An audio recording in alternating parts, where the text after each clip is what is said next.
میرے سامنے یہ ایک سوال نامہ ہے. کیا میں ایک مجرم کی حیثیت سے پکڑا جاتا ہوں کہ میں سوائے اپنے کسی کو پسند نہیں کرتا؟ تو ڈائریکٹر اس حد تک قصوروار ہوتا ہے کہ اگر فلم فیل ہو گئی ہے تو فیل تو یہ ہے اس لیے کہ کہانی میں نے بری لکھی. میری 414 فلموں میں 247 سپورٹ ہیں. باقی فلمیں کوئی گڈ بی کلاس، کوئی بی کلاس، کوئی سی کلاس، کوئی ڈیڈ فلا. خلیل الرحمان قمر کہتا ہے کہ میرا ڈائلاگ کسی مائی کے لال میں یہ جرت نہیں ہے کہ کاٹ سکے. بسم اللہ الرحمن الرحیم. میرے پیارے سامعین اور میرے معزز ناظرین، میں آپ کا ناصر الدین دی لیجنڈز آف ناصر الدین شو میں. پیارے سامعین اور میرے معزز ناظرین، آج میں آپ کو کوئی پوڈ کاسٹ سنانے نہیں آیا، نہ کسی ایکٹر کے بارے میں، نہ کسی ایکٹریس کے بارے میں، نہ آپ کو میں کوئی کہانی سنانے آیا ہوں، نہ میں کوئی تبصرہ سنانے آیا ہوں. آج میرے سامنے یہ ایک سوال نامہ ہے.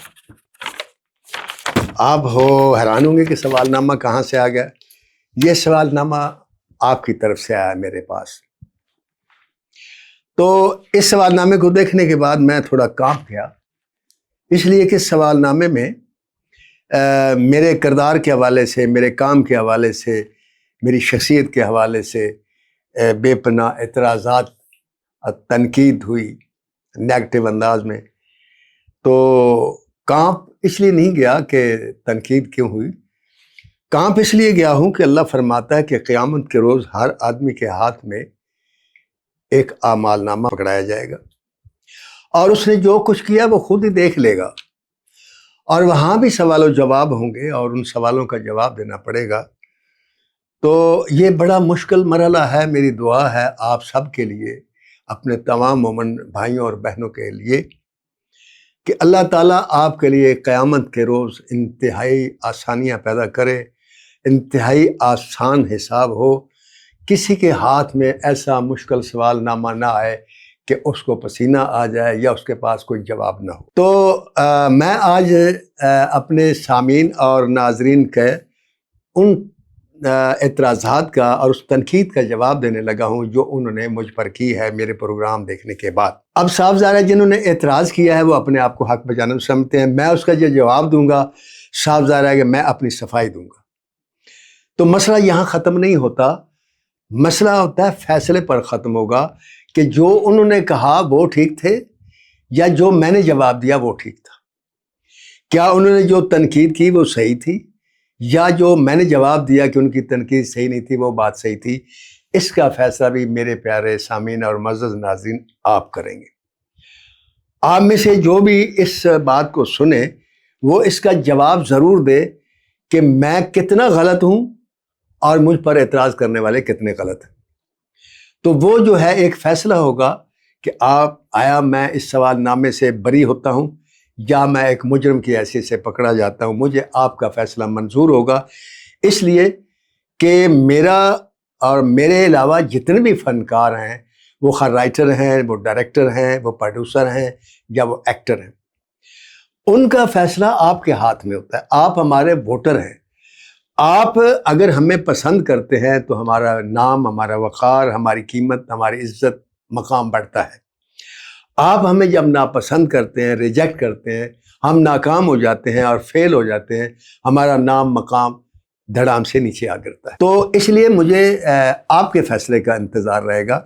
تو میرے پیارے سامعین اور معزز ناظرین، پہلا جو اعتراض مجھ پر کیا گیا ہے، اس میں اس کا نام تو نہیں لکھا، میرے تک نہیں پہنچا، لیکن اعتراض پہنچا ہے. وہ کہتے ہیں ناصر ادیب صاحب، آپ نرگسیت یعنی دوسرے لفظوں میں خود پسندی کا شکار ہیں. میرے پیارے سامعین، خود پسندی ہوتا ہے اپنے آپ کو پسند کرنا اور اپنے آپ کو پسند کر کے لوگوں کے سامنے پیش کرنا. جہاں تک تو اپنے آپ کو پسند کرنے کا تعلق ہے، میں اپنے آپ کو پسند کرتا ہوں، اس لیے کہ میرے اللہ تعالیٰ کی ذات نے مجھے جس مقام پر پہنچایا ہے، جس حال میں رکھا ہوا ہے، وہ میرے لیے بہت ہی بہتر ہے اور بہترین ہے، کروڑوں لوگوں سے اچھا ہے. لہٰذا مجھے اپنی ذات سے پیار بھی ہے اور مجھے اپنی ذات پسند بھی ہے. اگر خود پسندی کا مطلب اعتراض کرنے والے نے یہ لیا ہے کہ میں سوائے اپنے کسی کو پسند نہیں کرتا، تو یہ سراسر غلط ہے. دیکھیں، میں رائٹر ہوں.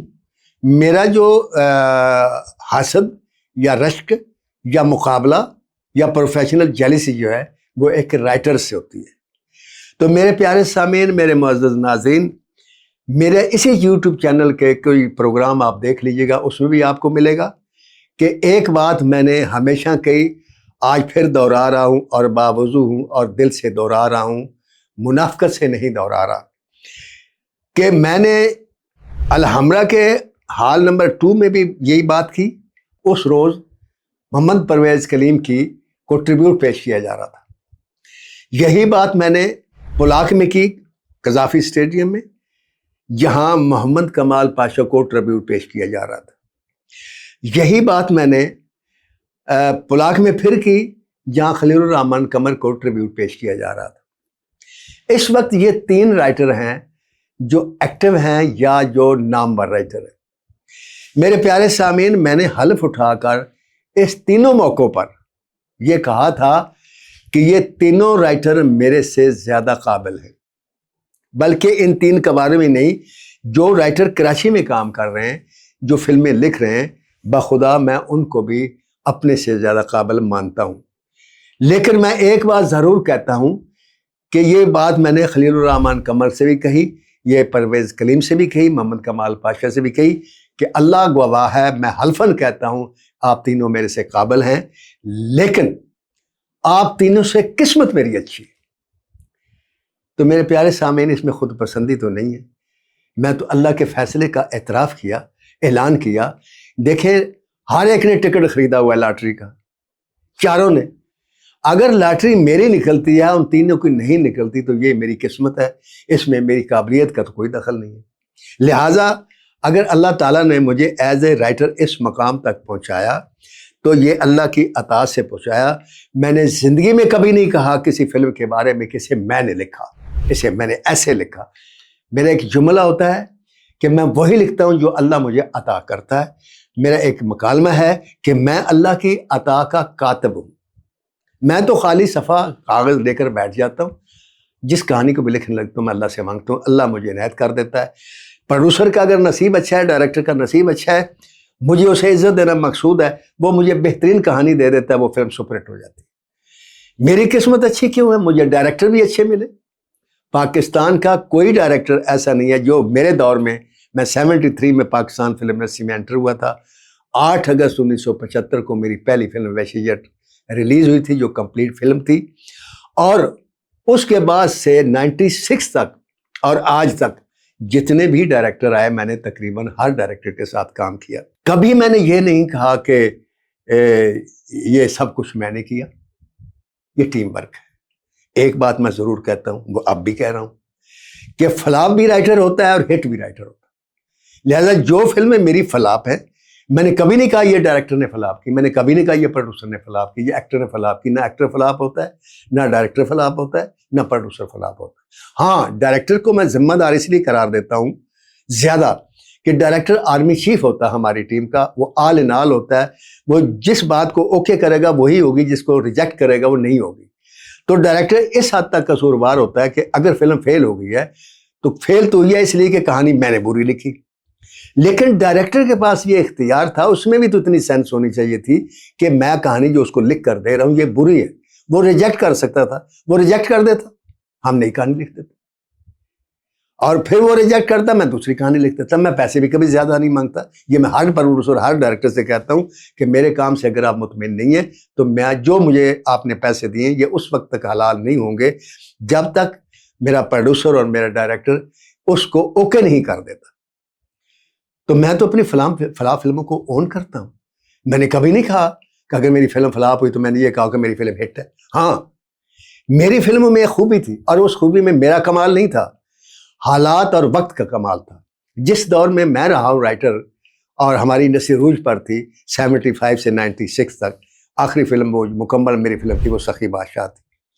تو اس دور تک اونلی چوائس تھا تقریباً عوام کے لیے فلم دیکھنے کے لیے، اور اس میں دیکھنے والا طبقہ جو تھا وہ تقریباً 80% ان پڑھ طبقہ ہوتا تھا۔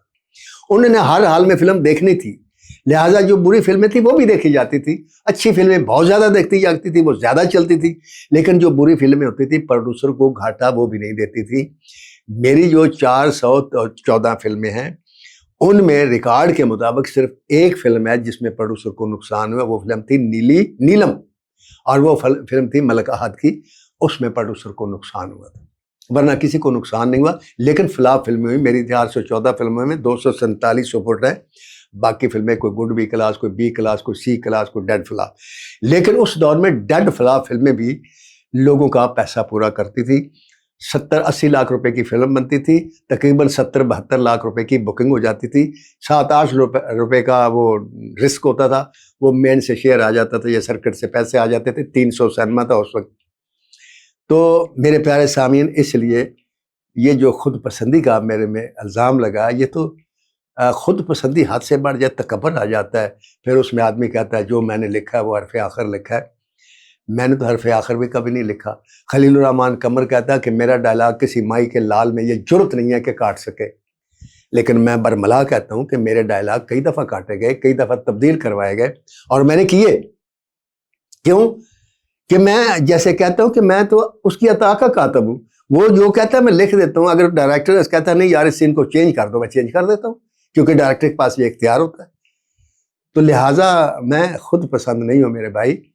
اگر میں تاریخ بتاتا ہوں یا اپنے بارے میں کوئی یہ بتاتا ہوں کہ یار میرا یہ کام جو تھا یہ ہٹ ہوا، اس سے آپ خود پسندی نہ لیں۔ دنیا کا ہر لیڈر جب آتا ہے ووٹ لینے کے لیے تو تقریر کرتا ہے اور اپنی تعریف جو اس نے کام کی ہوتی ہے وہ بتاتا ہے۔ عالم آتا ہے اس ممبر پر، وہ بھی اپنے آپ کو بتاتا ہے کہ میں نے دین یہاں سے سیکھا، یہ کیا وہ کیا۔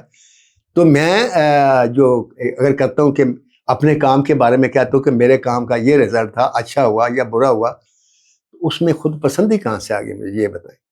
آپ نے اگر زندگی میں کوئی اچھا کام کیا ہے، آپ نے اگر کسی کے ساتھ نیکی کی ہے، آپ کا کسی نے کسی کے ساتھ بھلا کیا، کوئی بھی کام کیا یا جو بھی آپ کام کرتے ہیں اس میں اگر آپ نے اچھا کام کیا ہے اور آپ ٹی وی پہ آ کر اگر کہتے ہیں یار وہ میں نے کام کیا، میں نے ایسے کیا، میں نے ویسے کیا، اور وہ سچ بھی ہو، تو وہ خود پسندی تو نہیں ہے، وہ تاریخ ہے۔